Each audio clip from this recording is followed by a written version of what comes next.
Hello, and welcome to Unparliamentary Language, a political podcast that knew a week was a long time in politics and decided to take the summer off. How are you, Rob? Yeah, I'm very well, thank you. How are you? I've been enjoying the summer break, not having to read too many newspapers, and then as you can see from the chat, it's all gone downhill. I was just going to say, I don't want to fill all our listeners with dread, but, it's nice to have a break from politics every now and again. Yes, certainly. Yeah, there's been a couple of things going on, and it's now the time to get overwhelmed by it all again. And so I think we'll move straight on into Headline Quickfire, our usual segment. So I've just done like the last week's worth of headlines, and I figured when we get into the actual roundup itself, we'll dive deeper into other topics. Does that sound good? Yeah, that sounds excellent. Okay, so our first headline here, and again, I've gone for a good pun. You're going to have to imagine me in like a blonde 80s wig. For your spires only, from the Metro. Yeah, this is the story about the Russian poisoning in Salisbury.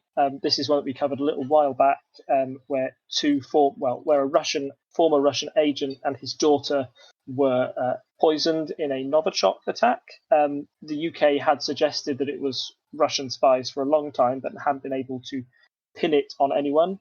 Over the course of the summer, they identified two subjects which they thought had been responsible for the attack. The Russian response to this was kind of baffling. So the two Russians involved said that they weren't spies. They were, in fact, just tourists. They were Russian sports drink salesmen who'd taken 2 days off to see the wonder of Salisbury's Cathedral's 123-foot spire in the snow, which is, for anyone who lives in Britain, is it sounds a little bit implausible that of all the places in Britain you decide to go, it would be Salisbury Cathedral. And after that, they even did a interview with Russia Today where they gave even more facts on the subject. But to those listening, it sounded like they just had a quick look on the Wikipedia page for Salisbury and then dotted off a couple of facts that they knew. So that's the main story where we're at now. Putin has rejected Britain's side of the view, as you'd expect him to do, and has said that these were just tourists as well. So as far as the investigation goes, it's continuing, and we're yet to see an actual sort of end to that case. But it does seem even more certain than ever that Russia were behind the poisoning, and that if a conviction was to happen, then it would maybe spark an international crisis, or would certainly once again lessen the reputation of Russia in the sort of Western states as being a trustworthy partner. So, and following on from that, in the Sunday Telegraph, we have Kremlin spies in crisis over Skripal, or Skripal, however you pronounce it. No, that just links to the other story, really. The fact that if this is the best defense that the Russian spies can come under, it's kind of put the reputation of other Russian spies in jeopardy. And I think there was even an article in the BBC that even people in Russia themselves were laughing at the Russian version of events, that they were just tourists. That's all I've really got to add on that Russian story. But once again, it's put sort of Russia's spying reputation straight in the spotlight, and has maybe lessened their reputation a little. So moving on into Brexit news, which unsurprisingly has been a lot of the summer. Carney warns cabinet of no-deal Brexit property crash in the Financial Times. And also, I suppose maybe these are all related. Should I just go through the three of them? Yes. So Carney warns cabinet of no-deal Brexit property crash in the Financial Times. Brexit blow to City as Deutsche steps up plan for shifting assets, also in the Financial Times. And Hammond, no deal will set Britain back a decade, from The Independent. All of these stories are linked to the fact that a no-deal Brexit looks increasingly likely for the UK as negotiations tend to stumble. And one of the biggest impacts of a no-deal Brexit would be on the UK economy. And these three stories sort of touch on it perfectly. So the first one, Carney warns cabinet of no-deal Brexit property crash, is from the head of the Bank of England, Mark Carney, who suggested that property prices, which have been quite high for quite some time in the UK, could crash as a result of Brexit. Now, a lot of people might say, oh, that's wonderful news, actually, for young people who are struggling to get on the property ladder. Now I can finally afford a house.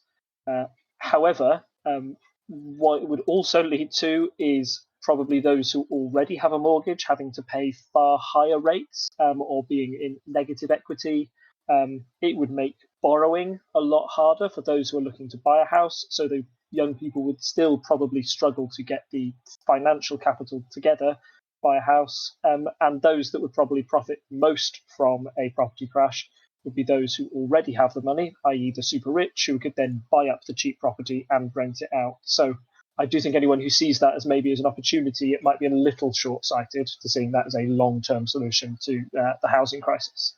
Moving on to the second one, just with the Deutsche Bank and plans for shifting assets.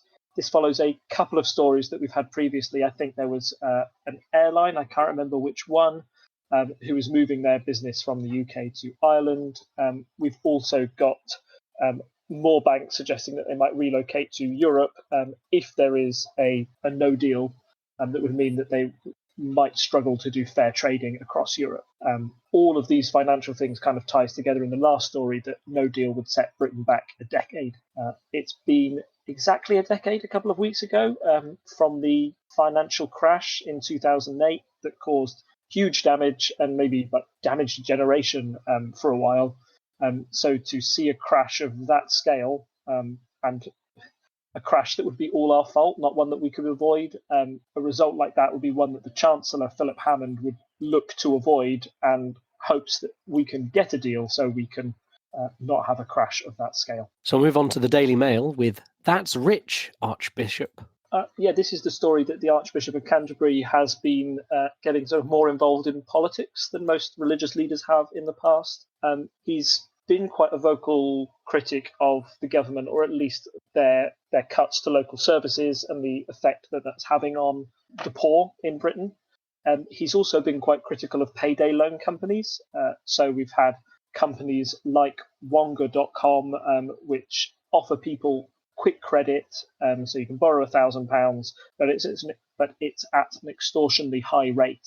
So you actually end up paying back. Some people have ended up paying back like £5,000 when they've just tried to borrow £1,000, and they've wanted that £5,000 back like a month later. Wonga has recently announced that they're going bust. They've been unable to sustain that business model. And as a result, the Archbishop has suggested that they may even purchase Wonga.com to offer fairer loans to people. So yes, our next headline, it's not all doom and gloom, I promise, but rail failings exposed by chaos over timetables in the Times. This was the admission by the Transport Secretary, Chris Grayling, that he had failed to significantly have oversight over the new timetables that came out and caused chaos, essentially, as the headline suggests. Many trains were cancelled.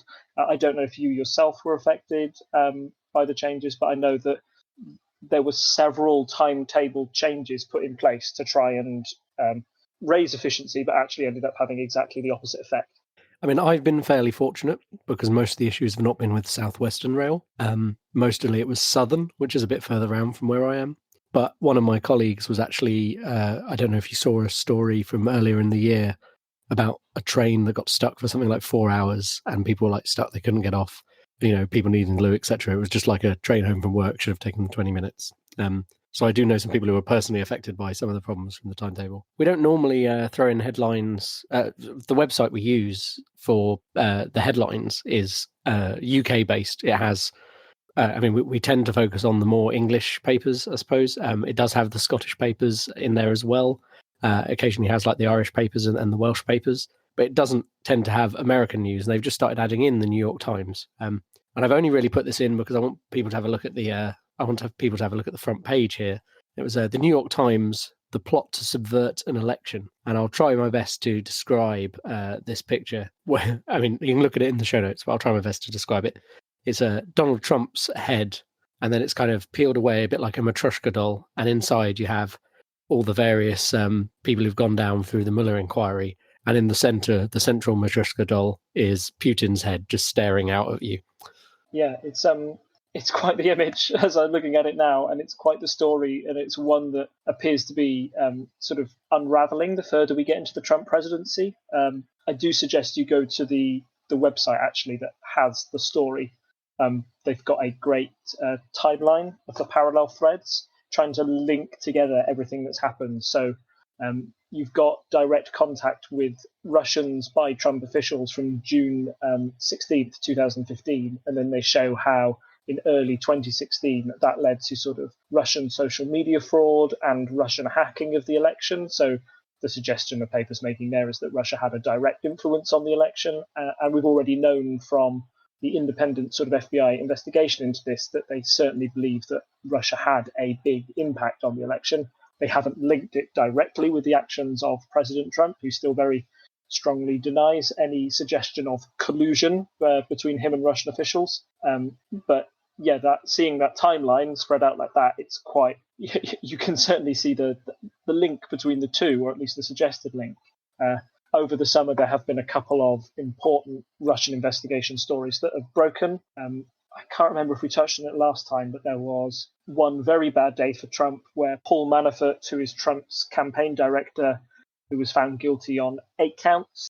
Most of them were financial in nature. They weren't actually directly linked to the Russian collusion scandal, but it still showed that Trump hung around with sort of shady people, and it certainly damaged his reputation.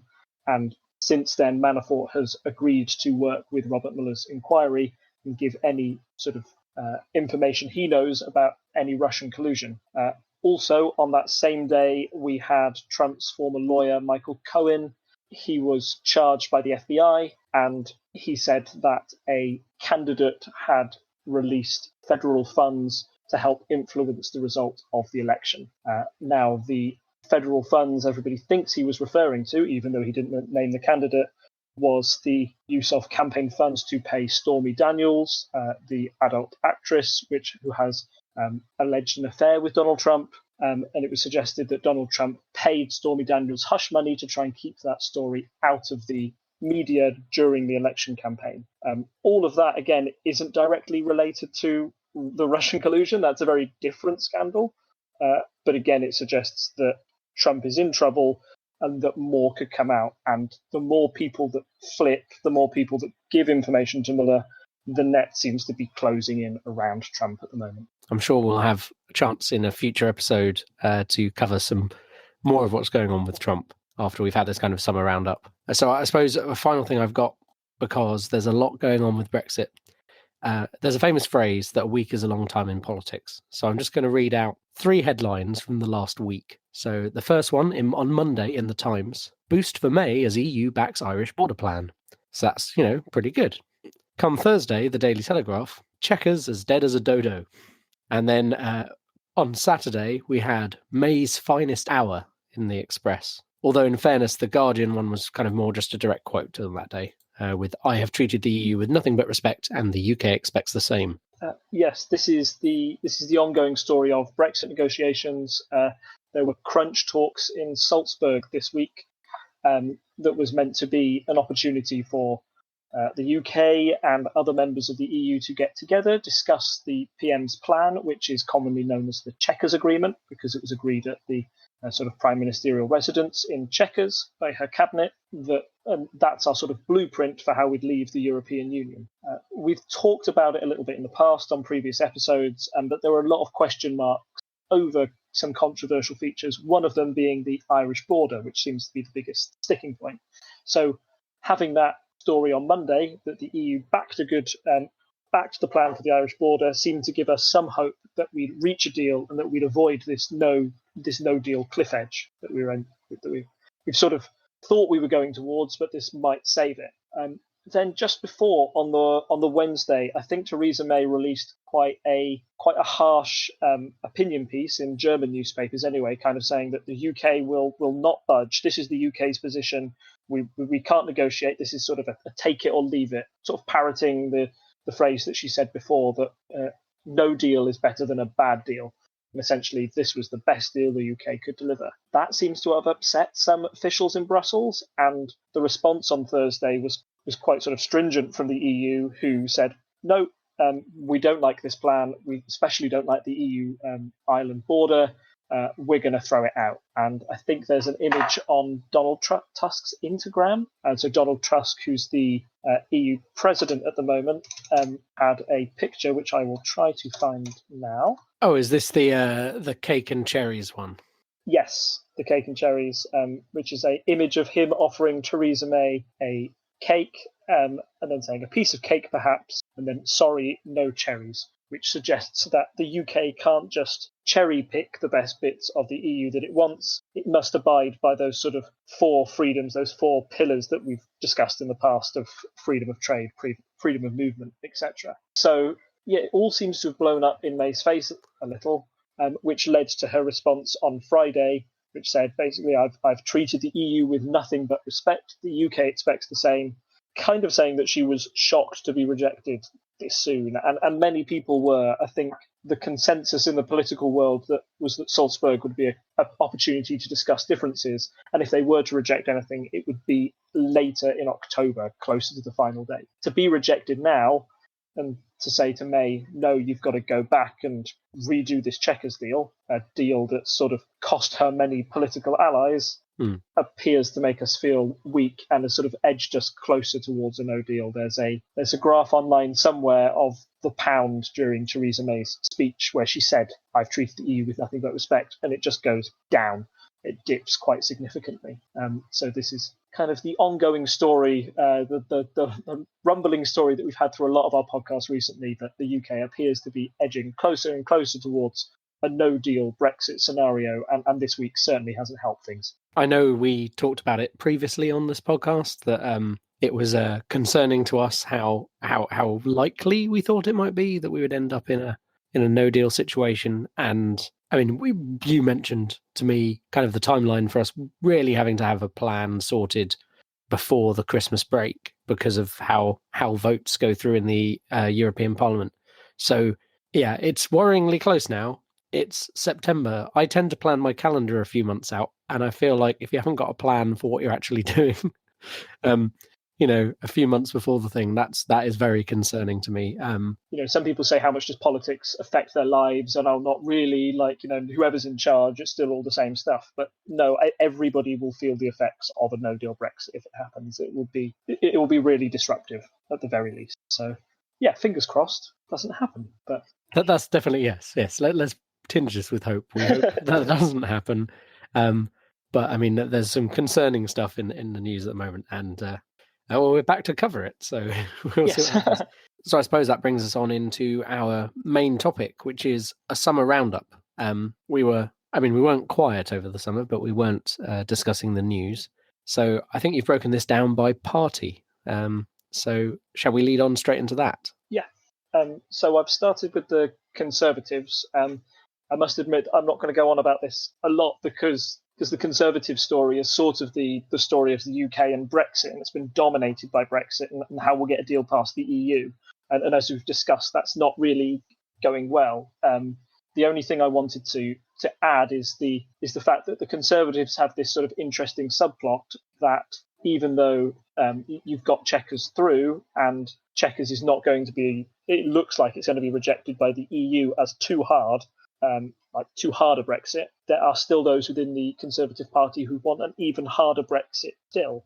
And the sort of poster child of that, we keep bringing him up, is Jacob Rees-Mogg, who heads the sort of benignly named European Research Group, which I feel if you just heard that and didn't know who was behind it, you'd just think, oh, that's a group led by the EU. They sound pretty sensible. But the European Research Group put forward their plan to say, we don't think that Chequers is good. This is what we do. And it was widely rejected by experts who sort of said that the plans were unworkable, or that the economic figures, there was one, I've left a link to the BBC article. I hope that's the right one there.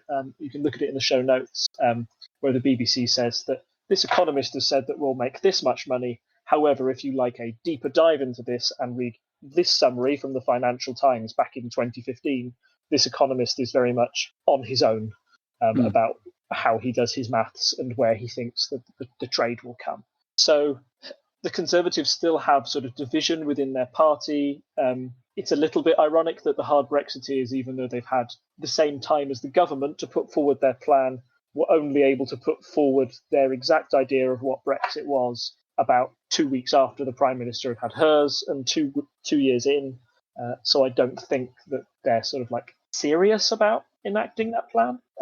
But it certainly raised concerns that the Conservative Party may split if this Chequers deal fails. I think Theresa May has put a lot of personal energy into getting this deal through, and her reputation rests on if her idea of Brexit goes through or not.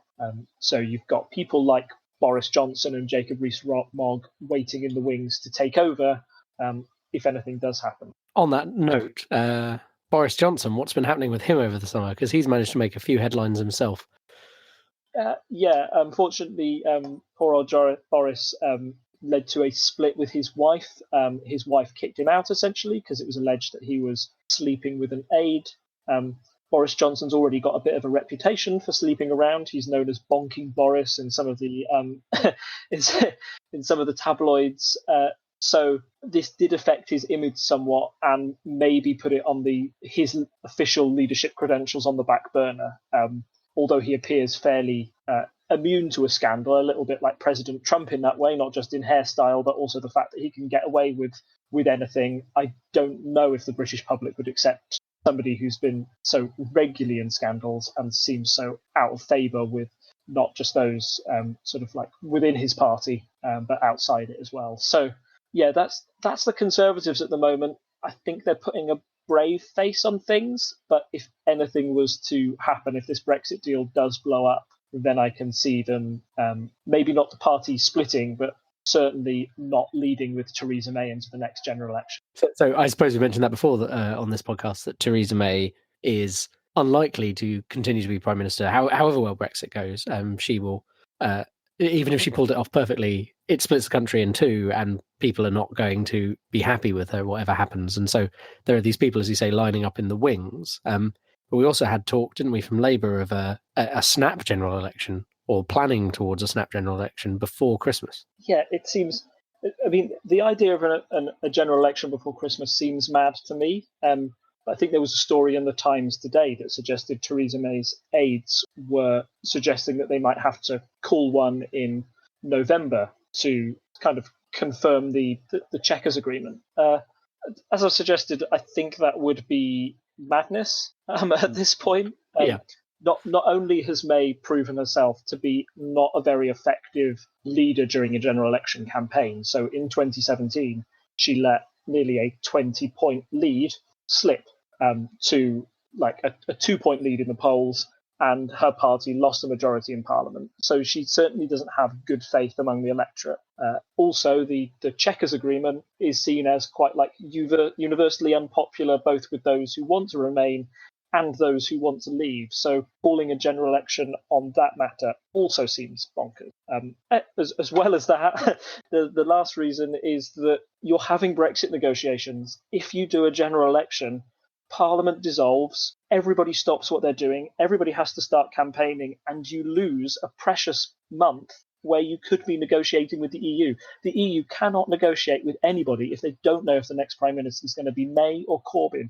And can't you imagine the chaos if Labour suddenly had to draw up a Brexit plan in a month because they'd won an election? They haven't really put forward their own concrete ideas that have been tested by the EU sort of as a workable alternative. So all of that leads me to believe that it's very unlikely there'll be a general election called before Christmas. And if there was, I think things would just get even more chaotic. Yeah, I mean, it doesn't seem like a good idea. We were already saying it wasn't a particularly good idea the last time we had one, which was, again, kind of seemed a bit like point scoring from Theresa May, and it obviously backfired for her. So, yeah, the idea of having another one right now, I think we've discussed briefly in previous episodes about people being a bit, not bored of politics, but there's a lot of fatigue in the current political climate. And I don't think anyone's going to want to call a general election. And I can't really see a way that would work out well for anyone. The Conservatives are also the ones in power. They'd have to be the ones to call an election. You usually don't give up power if you've got a chance of losing it. And we'll go on to discuss the polls in more details, but they're nothing like the polls were when Theresa May called one when things were very favourable for her back in, or seemed favourable for her back in 2017. So, yeah, again, another reason not to call a general election. So having discussed Labour a bit, shall we move into how their summer was? They got into a few scrapes as well. No party, I think, got away from the summer unscathed. Yeah, so it's been dominated by 3 issues, which I'll try and draw on one by one. So the first one is anti-Semitism, which is the story that seems to keep coming back to haunt Labour. They can't quite shake it. And there were 2 big stories. One was over a picture of Jeremy Corbyn that was found by those in the Mail on Sunday that showed Corbyn in 2014 laying a wreath. Now, there's a dispute about who he laid this wreath for. It was either for terrorists who were linked to the 1972 Munich disaster, where Israeli athletes were killed. So essentially, that's the right-wing view, saying that this is yet more proof that Jeremy Corbyn sympathises with terrorists and is a threat to national security, and also he's anti-Semitic because these people were, targeting Israeli athletes. Or you can say that Jeremy Corbyn was laying a wreath to victims of the 1985 Israeli bombing of the PLO, or the Palestinian Liberation Organization, a bombing that's quite controversial because I believe it killed sort of many civilians as well, and is seen as sort of almost a terrorist atrocity, done by another nation.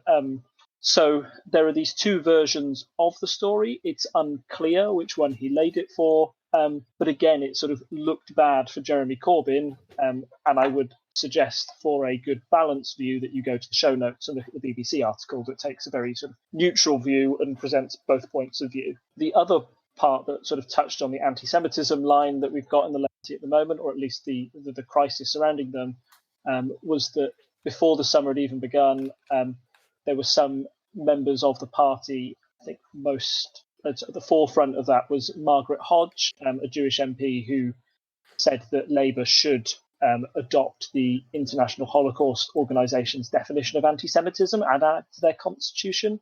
In the end, Labour did do this, but it seemed to take them a couple of revisions, and there was a little bit of controversy that Corbyn wanted to add an addendum to the end of that description, which was then taken off. But ultimately, this diffused some pressure within the party and seems to have put a bit of a lid on the anti-Semitism row for now. But I find it odd how this is just a story that keeps coming up again. I think those with a more left-wing point of view would say that it's because the media are looking to attack Corbyn where possible, and that's a fairly sort of easy line of attack, or one that keeps coming up. But it is sort of bizarre how the leadership have failed to get a real handle on this until now. I think that constitution point does deflect a lot of criticism away from Labour, at least in the short term.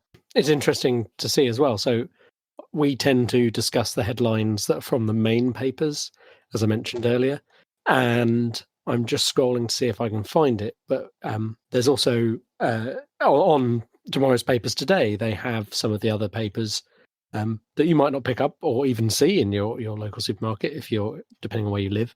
And one of those is, I think it's the Jewish Times. Give me a second while I try and find it. Are you talking about the sort of the Jewish Chronicle and the other Jewish papers having a sort of a unified headline across all of them at the same time? It may well be that. I just saw the one headline as I was scrolling through, and now I can't find it when I need it. Oh, there it is, the Jewish Telegraph. Lord Sugar tells peers that if Jeremy Corbyn ever becomes Prime Minister of the country, it will be the day Britain dies, was the one I saw, with the day Britain dies in all caps.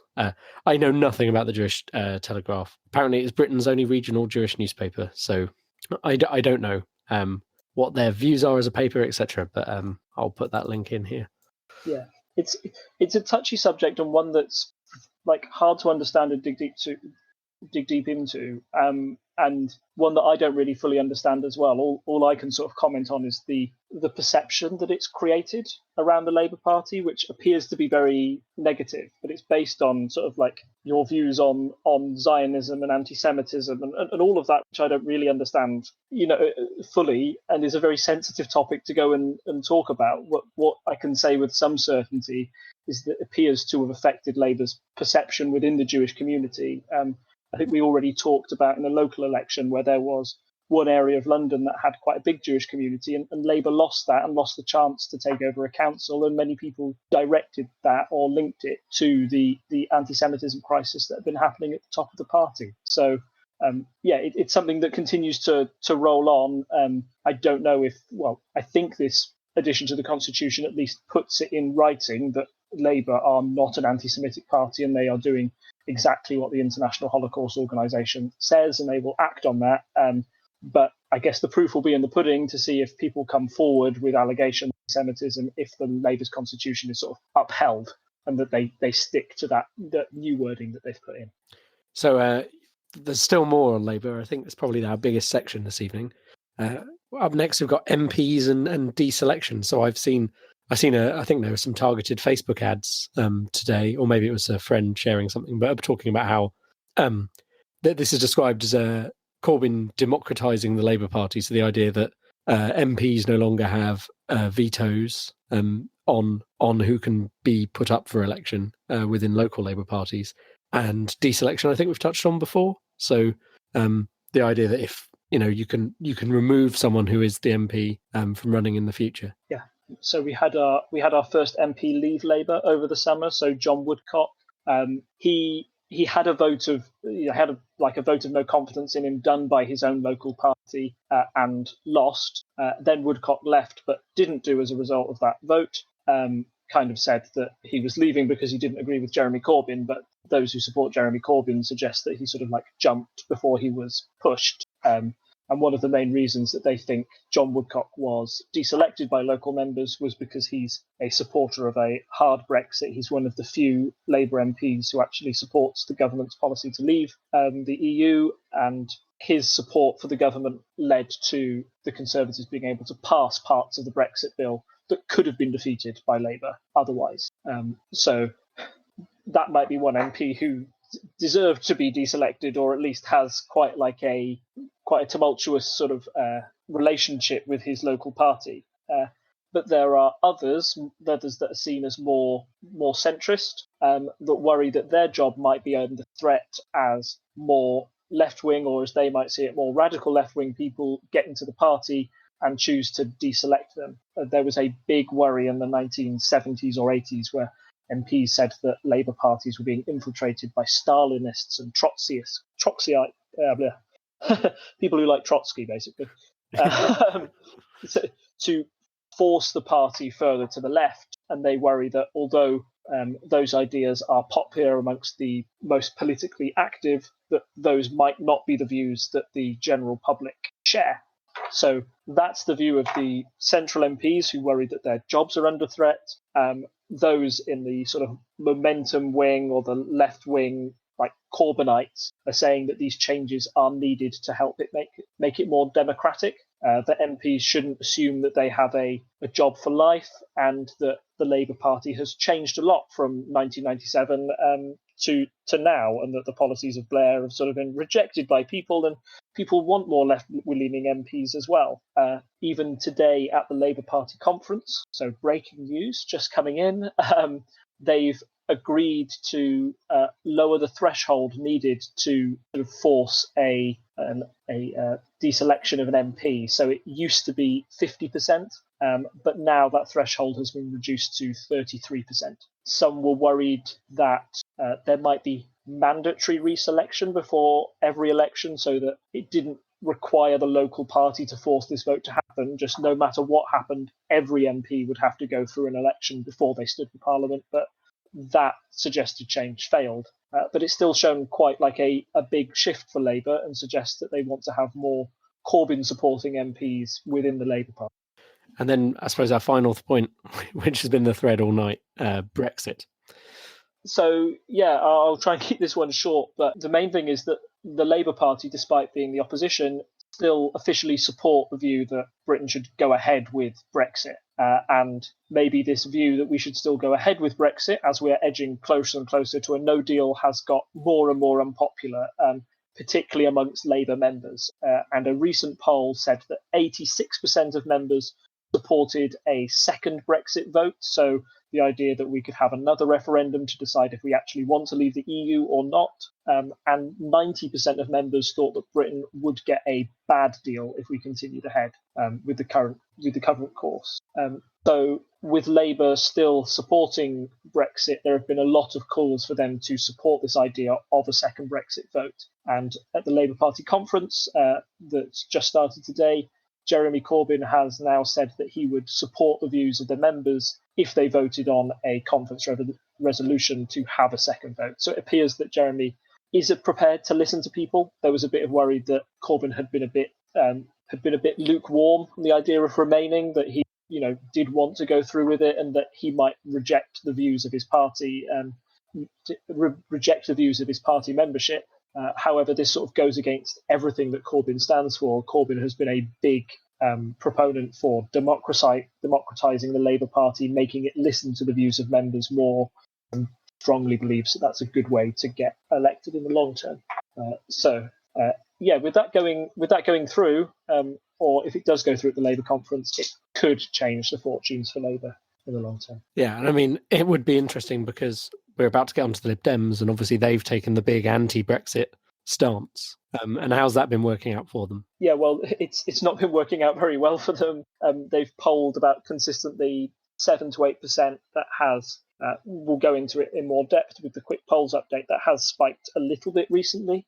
But they're the only party for the last 2 years that's been consistently anti-Brexit, and they've come no closer to winning any major public support for this.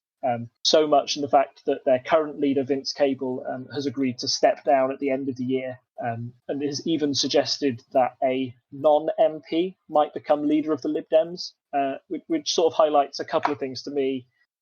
Number one, it shows that the party's sort of serious about widening its appeal, that it feels that there might not be enough talent within the small pool of MPs that they have at the moment to be a serious sort of like leadership figure, and then they need to widen that. I think a few people suggested that Gina Miller, the lawyer who campaigned for Parliament to have a vote on the final Brexit deal, might be a possible Lib Dem leader of the future. She's rejected it herself, but those are the kind of names that are being suggested. Somebody who would be more popular than Vince Cable and might not carry the baggage of the Conservative coalition, which has sort of hung over the Lib Dems, and I think is one of the big factors that's persuading people not to vote for them. However, the sort of downside of not having an MP leader means that you're certainly not serious contenders for power. Essentially, if you won an election but your leader wasn't an MP, that means your leader constitutionally couldn't become prime minister, because our constitution demands that an MP must be, you must have a member of parliament to be leader of the country. So it's kind of interesting, their approach they're taking, but I think if we're realistic, we don't expect the Lib Dems to win power anytime soon. I mean, not with 10%, well, 8% of the vote. I just wondered, because on that point, like, I suppose I always kind of knew it, but if they were to win and their leader was not an MP, but they had the majority of MPs, would they not just be able to be like, oh, he's the new leader now, or she's the new leader now? I imagine you'd probably have to have, like, the deputy leader of the Lib Dems must be an MP or something, or put into their constitution somewhere to make sure there was at least somebody who they could say, well, this is prime minister, but they're sort of prime minister only in, like, they're a puppet prime minister. They're really listening to the leader over here. It's a very unlikely scenario, but I imagine that that's what they do. No, it's one of those things where it's probably never come up, but intrigued. Okay, so this is where we'd have an ad break if we had an ad, but we don't have an ad. This week's episode brought to you by the crippling doubt about Brexit. Okay, so then we'll move on to our quick polls update. So we'll go over to the polls. And the last episode we recorded with news in was on the 2nd of August. Okay. So just to give people a summary, through July, Labour was doing pretty well. Then things got a bit closer, Conservatives and Labour going back and forth, which has been kind of usual. And then where have we got to now in kind of late September? So things were sort of looking up for Labour towards the end of August, and at the start of September, you've got some sort of like Labour at +3, a Delta poll on the 16th of August, and Salvation, which is usually touted as one of the pollsters that got the last general election most accurate, had Labour on +4 on the 1st of September. However, since then, since September towards the end, the Conservatives have got back into the lead, at least in the short term. Although the latest one on the 22nd showed a tie between the two big parties. But it appears that the Conservatives are edging ahead, despite all of this kerfuffle over Brexit and Brexit seeming to go south. So the reason for that or one of the suggestions I've got is that if you have I would suggest you go to the website. You can find in the show notes and look at the graph, as this provides the best visual representation. The Lib Dems, until about late August, were polling around about 8%.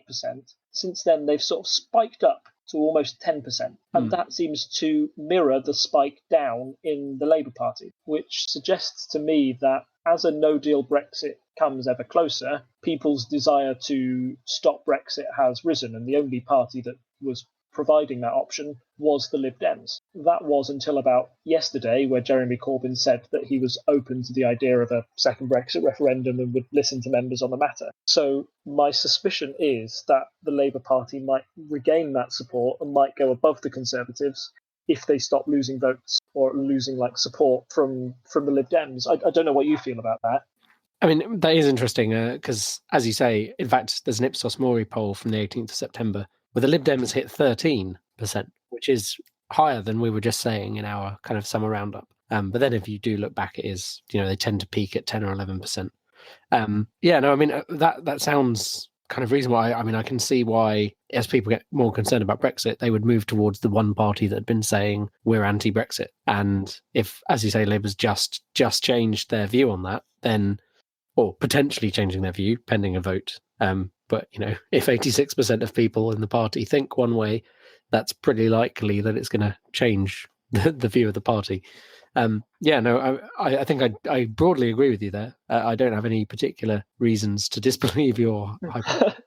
But it's just very striking to me, that 13 that jumps out for the Lib Dems in mid to late September, which probably does imply people are actually starting to really think about the implications of Brexit now. Yeah, and I think we talked about the possibility of general election, and looking at those polling numbers, nothing's really changed since. The Labour and Conservatives are so close that it really would be a toss-up if we were to have an election tomorrow. So I don't think it's in anybody's interest to have one. It's been really interesting for me that the Conservatives haven't lost more support over this time as a no deal gets ever closer.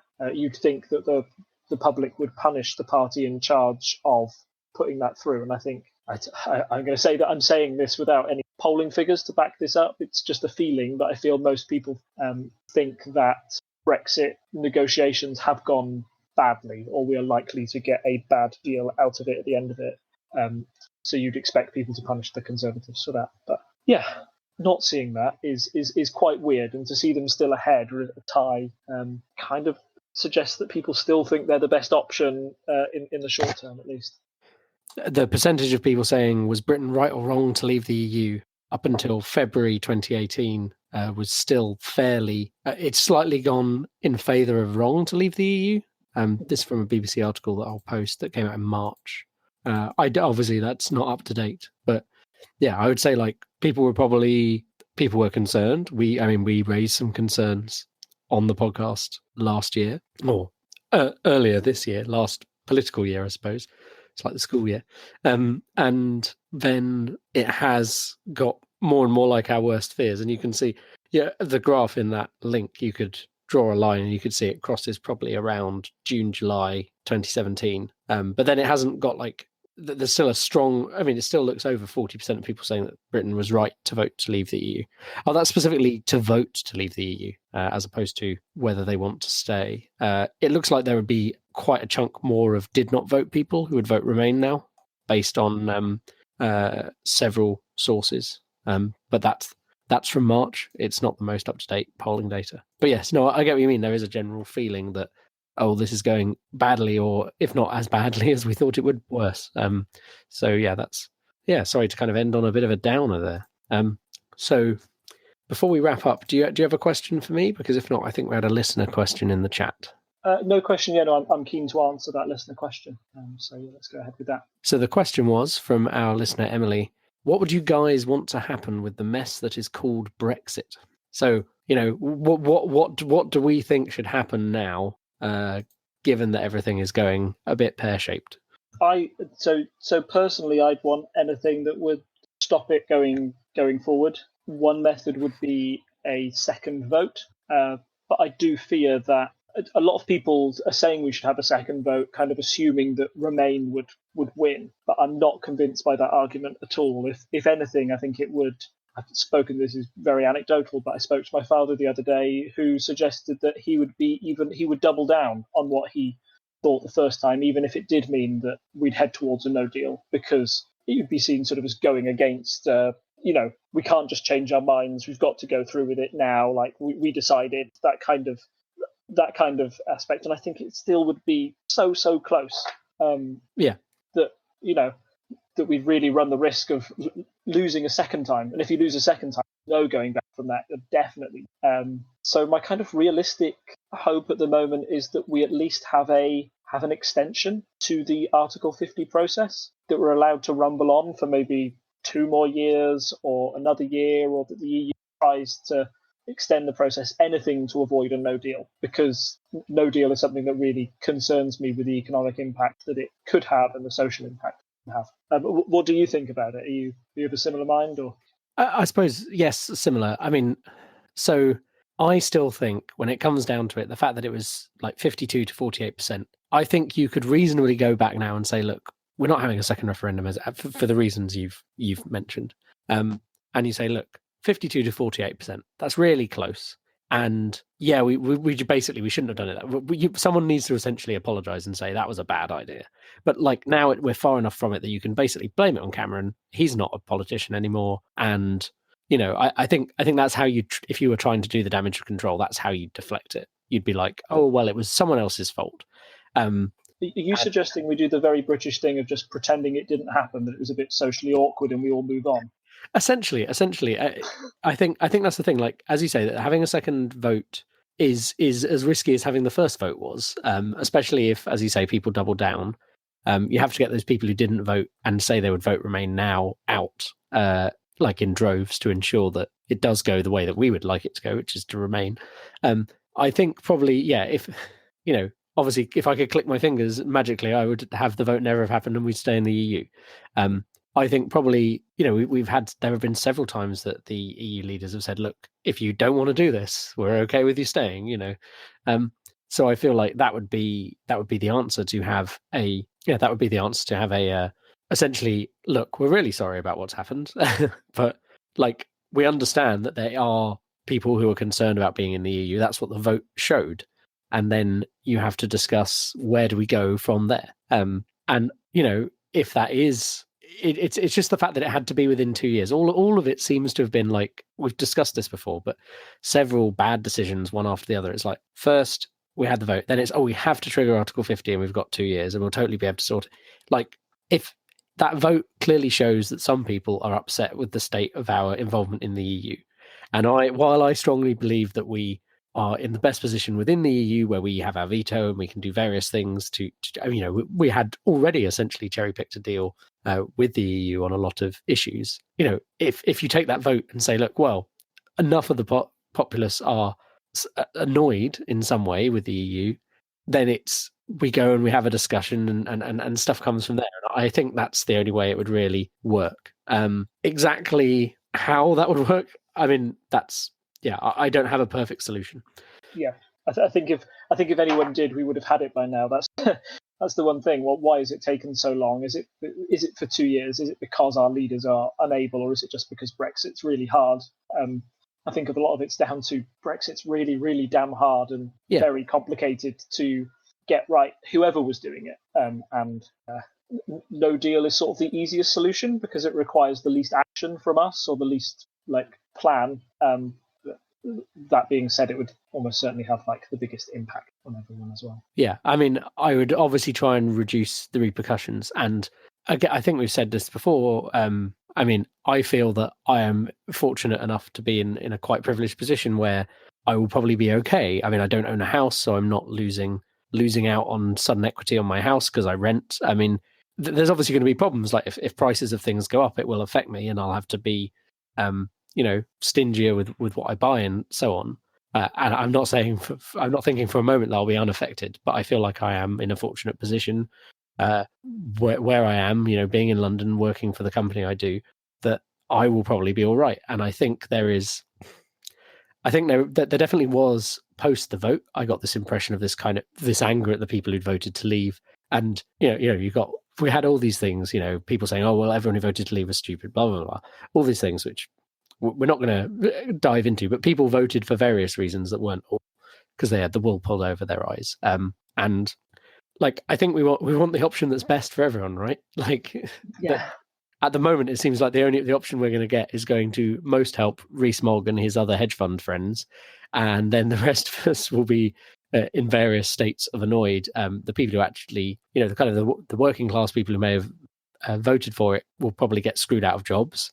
We've discussed all these problems before, but I feel like we need to come up with some kind of plan that tries to mitigate the damage to all sectors of the economy, all walks of life, whatever it is.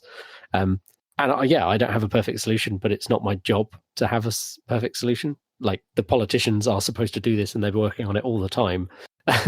it's kind of, the buck has to stop with them, really. I've kind of gone off on one a bit there. I don't know if I have a summary to that point, but I'm not particularly optimistic, and I'm generally quite an optimistic person about how Brexit's going to turn out at the moment. Yeah, I'd totally agree with you there. Sorry to end it on such a downer. This is why one of the podcasts I listen to has the fuzzy puppy update, as they call it, which is always at the end. So however sad you get, they've got something to lift your spirits. Well, no such thing here. This is life, kids. Deal with it. Okay. That has been a summer roundup, and we're now back on our normal bi-weekly or fortnightly schedule. And we'll be discussing the news as it happens. It's going to be an interesting, it's 6 months, isn't it, until March? We're pretty much, is it 6 months and a week, I think, to the activation of Article 50 and the actual leaving of the EU. So 6 months, and we're going to be here discussing it every fortnight. We'll see how that goes. Until the end of time, I think we'll be discussing Brexit. Or at least I can't think of the last time I didn't have to discuss Brexit on something, because you think it's going to go away and then it just keeps rearing its ugly head again. As you say, we mentioned it before, that it's going to affect everything in British politics up to it happening and beyond for a long time. And I'm sure, even in 20 years, people will be going, oh, well, because of Brexit, blah, blah, blah. So, yes, it's going to be an interesting ride. I hope we don't depress anyone too much discussing it. Thank you for joining me as always, Rob. Always appreciate your insight.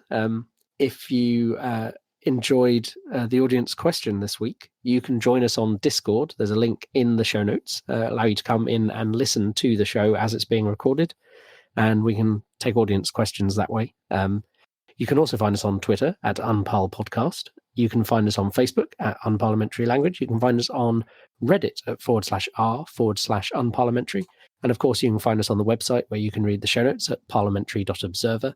And also, this is probably going to be announced here. I need to start making some short videos to share there, because there's only a minute limit. But we now have at Unparl Podcast on Instagram as well, which will be linked to our Facebook page. So I'm going to try and do more of these kind of short form snippet videos, because people seem to have reacted well to them on Facebook. But at the moment, they're like 4 or 5 minute outtakes. Outtakes will appear there and also on our YouTube channel. I have a YouTube channel that I've had for a while, and I'm putting all of the podcasts up there on YouTube as well, if you can't listen to them via a podcast app for whatever reason. There are many places you can find us. Give us some feedback.